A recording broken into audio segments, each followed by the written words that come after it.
Thursday Night Football Week 4. We got the Seahawks and the Cardinals tonight. Obviously, there will be no James Conner, so probably it's going to be Trey Benson that's probably going to lead the backfield for the Cardinals, and you got a healthy Seahawks squad coming in, and they're headed to Phoenix. So, what should we expect out of this game? And should it be a good one like it was last week? I think it should be a defensive matchup, man. The Seahawks have a top 3 defense right now, allowed in points. I believe they're third, because I think they might be second, because the 49ers are third and then Chargers are fourth. I expect them the defense just to take off this game. It's a rivalry game, so it's going to be neck and neck. I'm pretty sure to start off the game, but I expect them to pull away, maybe a little bit. Maybe we see a little bit of Sam Darnold from last year tonight, and maybe he dices up that good Cardinals defense. That Cardinals defense is nothing to play with. They're very young, they're very fast. Chargers played them last year, and I was very annoyed because of how good their defense was. But I think the Seahawks got this in the bag. I don't think it should be that much of a challenge, outside of maybe Kyler Murray doing a little whatever he does. But Kyler Murray needs some help, man. Marvin Harrison Jr. is not the key. Trey McBride can't carry the weight by himself. I can't really name the rest of the wideouts because they're not as potent as they usually should be. But I'm excited to see what Kyler can do on a Thursday night game. He doesn't really get these kind of games anymore. Maybe Monday nights, but Sundays and Thursdays are usually left for the big guys. And I'm glad that he's getting a little bit of shine, but he's going to need a lot, at home tonight. So far, the NFC West has been record-wise, not talent-wise, probably the best division in football. Multiple teams that are going at it. Good records. Seahawks are 2-1, Arizona's 2-1, the Rams are also 2-1, and then the Niners are 3-0. So everyone in the division has a winning record right now. When you look at these two teams, Seattle is a terrible decision or a terrible playing coverage by Tariq Woolen away from being 3-0 right now. If you want to put it that way, that was not a good throw by Brock Purdy. No one's going to convince me differently. It was just played wrong by Tariq Woolen. This Seattle defense, besides that, has been really solid this year. They made the Saints look like a Division III college team on Sunday in that first half, just absolutely annihilated them. That's huge for their confidence as a younger team that's somewhat unproven. They have Sam Darnold at quarterback, a legit wide receiver one now in Jackson Smith and Jigba. But then moving over to Arizona, they made a couple of good moves this offseason. Will Johnson's been really good for them at corner, and then picking up Josh Sweat on defense also really helps. I think James Conner being out, though, is going to hurt them. If I had to give a score prediction for this one, I'm going to go 24-14, I think sounds about right. Seattle takes it. I think it's going to be a 21. Man, I'm going to go 28-14. I think it's going to be a little – I think they're going to pull away a little bit in the fourth quarter. I really want Kyler to win this game, dude, because I'm a really big Kyler Murray fan. But I don't know, man. He's been in the league for 7 years now, and it's just nothing's come out of it. And I mean, part of it's because he's been injured a lot. Like, he hasn't been the healthiest quarterback in the league. But at the same time, he is, though. He was taken number 1 overall, and he was expected to be a dog. And he's just kind of like, he's okay. I'm not going to say he's bad because I don't think he's not bad. I just want him to be better. You know what I mean? Like, people had sky-high expectations for him coming out of college because he was incredibly electrifying. He can run. He can throw. He's got a big arm. He can run. He looks like a pissed-off toddler every time he runs. It's funny, but he gets the job done. He's got a really good receiver in Marvin Harrison. No, he doesn't. Supposed to be a really good receiver. Out of college, touted as a generational prospect receiver.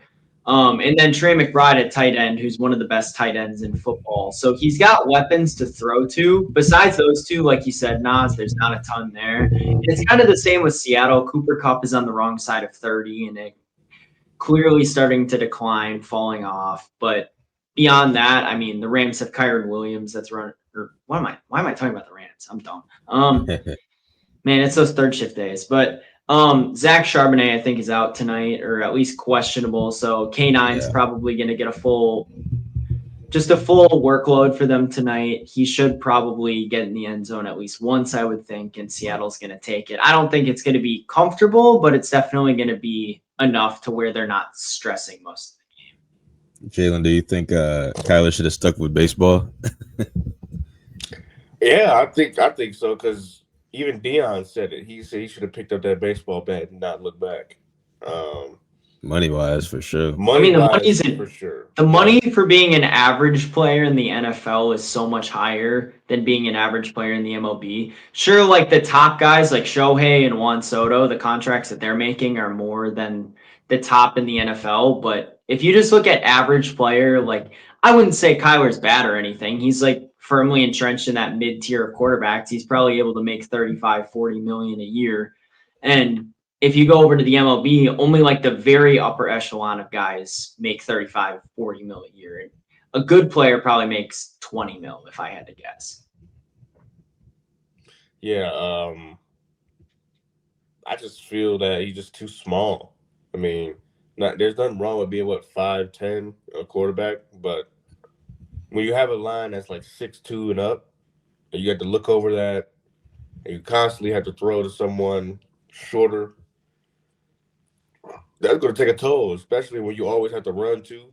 Um, I just don't think the Cardinals are just. I think I ain't gonna say they overrated, but with James Conner being out, that was like they feature back. That was a workhorse. They always relied on him on like second downs for sure. I mean, first down was always going to be like a pass play, but the second down was always like either a screen to James Conner, hand it off to James Conner, or a wildcat. And I think they're going to decline a lot because they're pretty much their all-purpose back. I mean, he was like Eckler to the Chargers a few years ago. You know, pretty much so valuable. But I like Trey Benson though, man. He was good coming out of FSU. I know he tore his ACL in Oregon, I believe, when he first got into college, but came into FSU and started playing really well, and then he got drafted last year. And I mean, he hasn't really done much since because I mean he was a backup, but now I think he's going to be able to show a lot of people what he's capable of. I think Trey Benson is going to be pretty crucial to this offense now. I mean, I don't see any other back trying to be as good as him right now in that offense because he's going to be the one taking the full workload. And I just think, I don't know, man. Not against this team though. Not against the Seahawks. I don't think this is going to match up well. I think the Cardinals match up better with the Rams for some reason. They always do. Obviously, the 49ers, they always match up well with. They beat them once last year, I believe.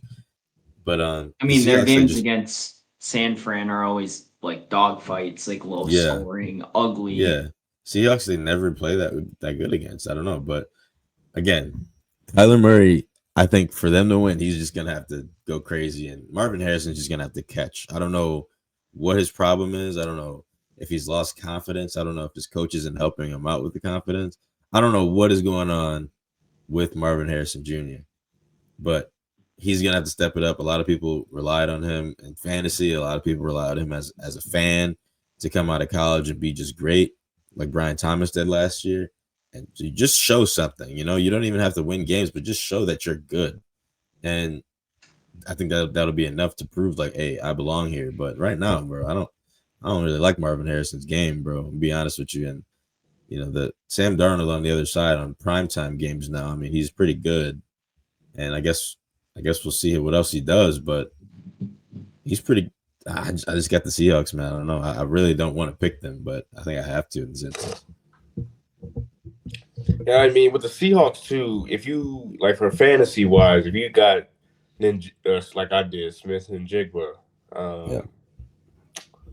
that's probably one of the biggest steals of the draft right now because of where he was slotted and how far he dropped in a lot of leagues. Because a lot of people thought that he's going to take a back seat, especially with Cooper Kupp, even though he is wide receiver one. Cooper Kupp, is known for all the pass catching and all the little 4 or 5 yard passes that he turns into 12 or 13. But then Jigba has really like flipped that script and said, you know what? Watch me. 323 yards for 3 weeks. That's almost 100 yards receiving a week. It is actually, if you like, it is 100 yards a week, and we're in week 4.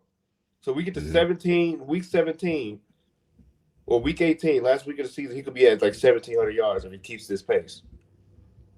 I mean, yeah, it's really And tough he to haven't even had a sustain it. boom game yet, especially like he had a couple games where he like caught like 90 some yards, 80 some yards, and he had a touchdown and stuff. He hasn't even had that 100, 112, 113, or 120 yard game yet. So he could I be mean, having a 2,000 yard season.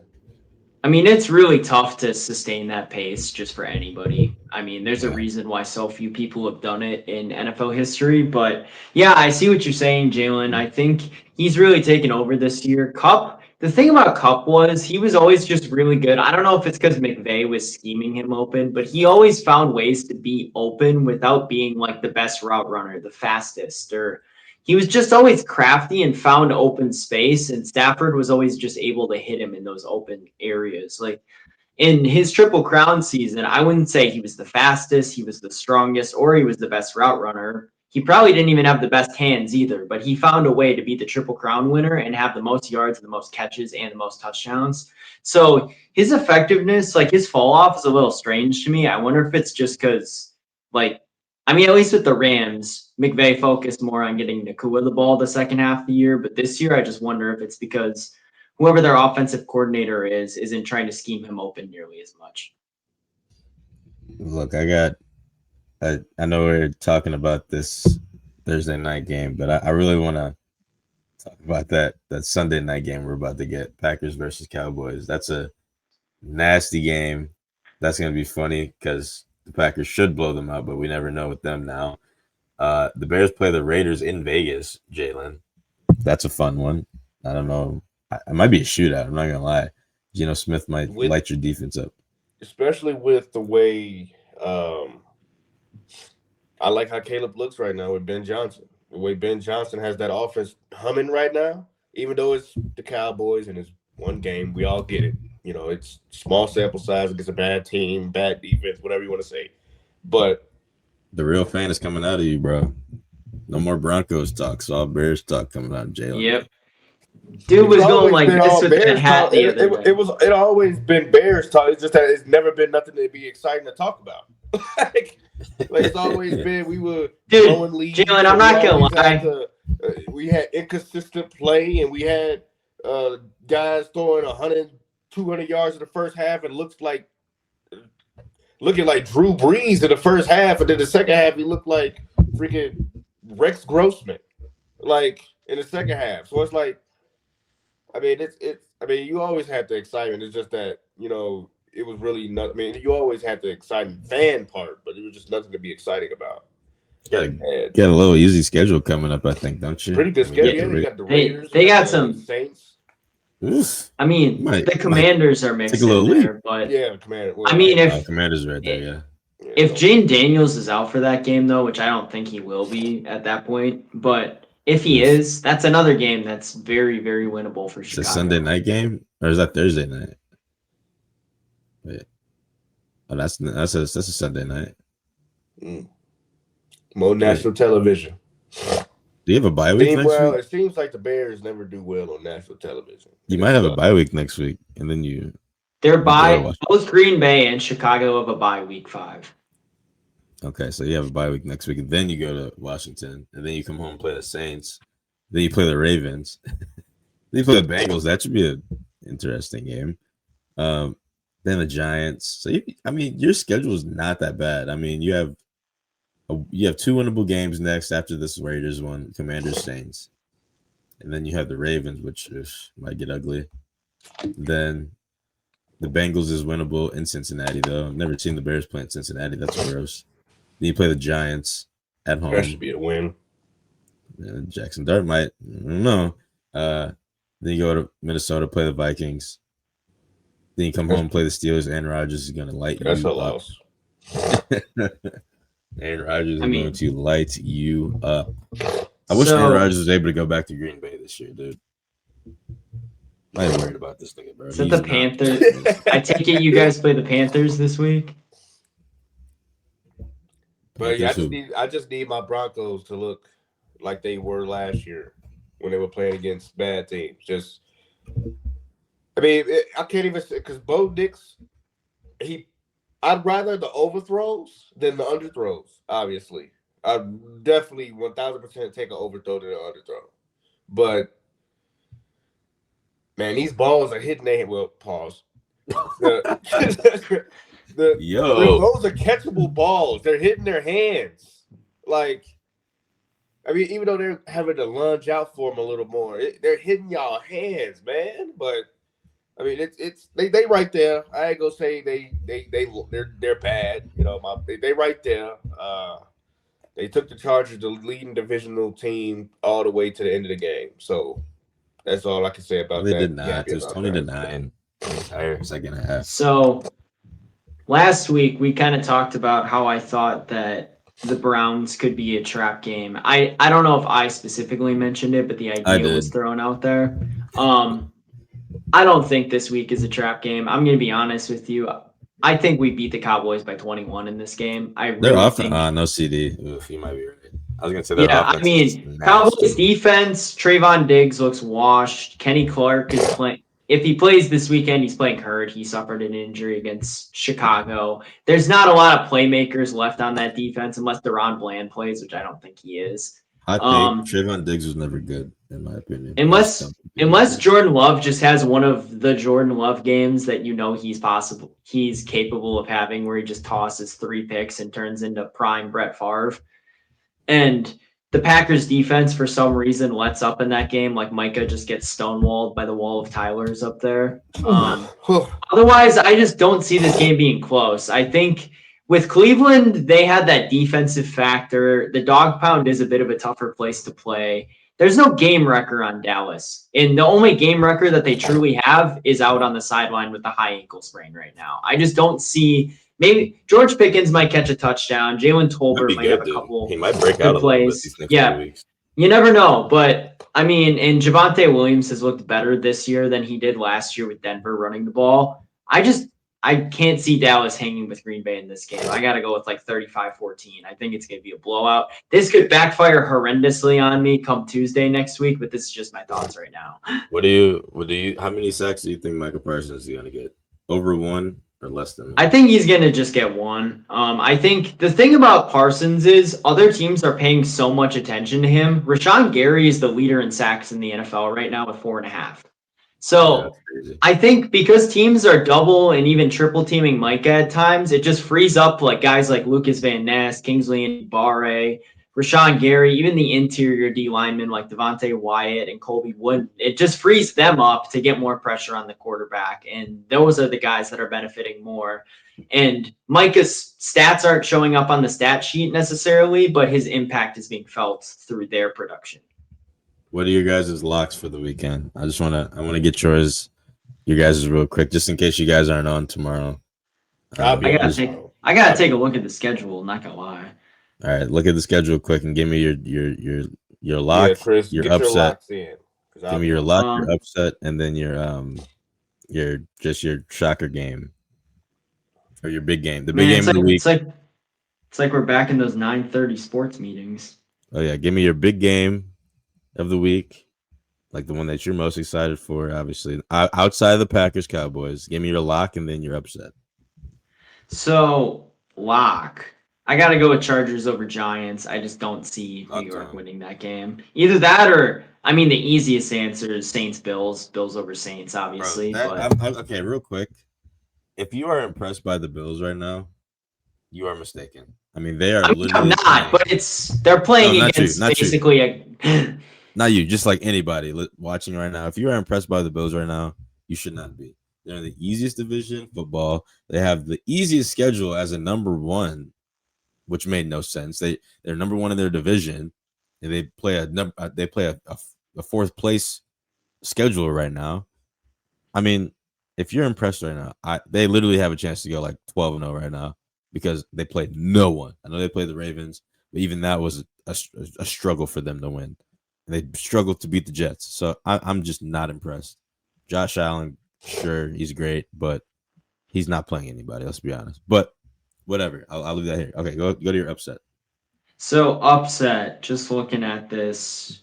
That one's tough just because, I mean, are we considering like any amount of favorite in upset? Like, does it have to be like a wide line? I feel like it should be. I mean, it doesn't have to be like you can do Colts and Rams. I mean, I was gonna take Bears over Raiders, but then if we're gonna do like The one where the line isn't, Raiders are underdogs on that, I think, isn't it? it's listed in Vegas as favorites on Oh wow. Fox Sports right now. On But CBS it says that. I mean, other than that, I'll take Panthers over Patriots. I think that could happen. Oh too. yeah, that's that easy. one. New Easy. England's 5.5. I mean, at minimum, I'm taking the spread on that. Carolina's going to cover, and then game of the week, I got Colts Rams. I think that that's going to be a really fun one. I got my game of the week is Eagles Buccaneers. That's a disgusting game. That's going to be so good, but that's a 12 o'clock game for some reason. But whatever. I mean, the casuals are going to say Kansas City versus Baltimore, but realistically, it's going to end like 20-17. It's going to be boring. Like Kansas City's just they're just genuinely not a fun team to watch. They got to stop matching these teams up too. Like we got to stop watching the Ravens versus the Chiefs and Chiefs versus Bills, and we just got to see something else. We got to see like Ravens versus like the Rams or something. You know what I mean? Like let's get like a good crazy. Let's get a good like NFC AFC matchup in those games because like watching Chiefs Bills is fun, but like we see it every year twice. Well, we see it every year twice. Like sometimes it creates good games and like fun endings. Like was that the divisional round where like the big 13 seconds and they went into field goal range? Divisional round, yeah. I mean, that was peak right there is what that was. But like a lot of the games just end like 21-17. Like they're not that good of games, honestly. Why don't we see like the Steelers versus the Bills or Steelers versus Ravens? Well, we see that twice, but Steelers versus Chiefs or something like that. I don't know. Cardinals versus Bengals or something crazy. We don't ever. I mean, anything but Eagles Chiefs because I'm sick of that matchup too. That matchup's boring. I mean, the Eagles have won the past like 3. So I mean, but okay. So your locks is whoever over the Saints or no, not Saints the Bills. Or Chargers Giants, and then your upset was I got Chargers over Giants. Yeah. Okay, I guess my upset's gonna be Panthers. Patriots. That's a fun one. Daniel Jones run will last. Who is he? He plays the Rams this week. I think it ends this week. Hey, that could be it. I mean, I think it's gonna be a good game between those two teams, but there's a chance that he gets slapped back to reality this week. Very good chance. I mean, their defense, they were they were destroying the Eagles last week. I know they choked the game, but it should be a really reality check for Daniel Jones on Sunday. Trey Benson upside. I'm telling you, bro, he might have a pretty good game tonight. I don't think they're going to win the game by any means, but he could have a pretty good game. I think the Seahawks defense, though, the first game to start is not a good look. I don't think you want to start against them right away. I'm telling you, bro, they have a top 5 defense at least right now in the league. And I said this coming into the year that they have the most underrated defense next to the Vikings in the league. Obviously, your standout ones would be the Broncos and Texans, but the Texans are 0-3 now, so you can't even mark them as a top defense, even if they have statistically one of the best defenses. I mean, you can say the same thing for the Browns. They have one of the statistically best defenses in the league. But, I don't think they're on the Ravens level of bad, but I just don't think, I don't know. I don't think this is a good standout game for Trey Benson right now. I think that's going to be a tough matchup for him. They got the linebackers shooting the gaps. They got their D line's pretty underrated. Their corners are obviously their corners are great. Their D backs all are great. So it's going to be very tough for him to. Olave plays the Bills, so have fun with that. Either way, you're kind of. I mean, the Bills secondary is not good though. But we're talking the Spencer Rattlers. That's what I'm saying. I mean, obviously he's handicapped, but the Bills aren't exactly a formidable defensive unit either. I agree. I mean, they were getting blitzed by the Dolphins, but they also have a week and a half break, and they get to play the Saints. So, I mean, I don't know. I feel like because Benson's getting RB1 reps. You think this is a trap game? No, that's crazy. Oh, Tris Olave might put up 2 points. I'm not gonna lie. That's what I'm saying. I mean, I think you start Benson because if they get close to the goal line, he's gonna get touches. Yeah. Yeah. I don't know. You just better hope he doesn't get hurt because I'm telling you, the Seahawks hit hard, dude. But If Olave had a quarterback, this would be a different conversation. Oh yeah, if he had He a sits quarterback, around. Chris Olave is like a top 5, 10, Yeah. 10 top 10 receiver in fantasy. yeah. So Chris, your lock or your game of the week is Rams Colts. Your lock is I'll take Bills Rams Saints. over Colts though. Yeah. No, Rams my over lock Colts. is Chargers over whoever you guys play. I Chargers forget. over Giants, and then your upset Yeah. is what? Panthers over Patriots, right? I'm not gonna lie, Yeah, I'll Jackson go with Dart that. might throw 3 interceptions. Who? Jackson Dart might throw 3 interceptions. No. He's gonna I mean, get we'll destroyed by see. Derwin James. What do you mean we'll see?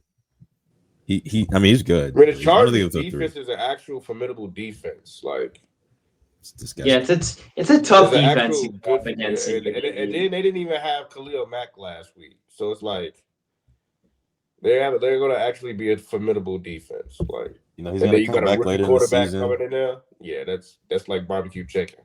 Khalil Mack comes back later in the season. When he's on the field too, it's nasty, dude. We have so many players on the D line, and it's gonna be nasty when he gets back. You see how Bo Nix didn't play bad statistically wise, but he don't look He right. didn't. He looked pressured, look bro. right. Every play.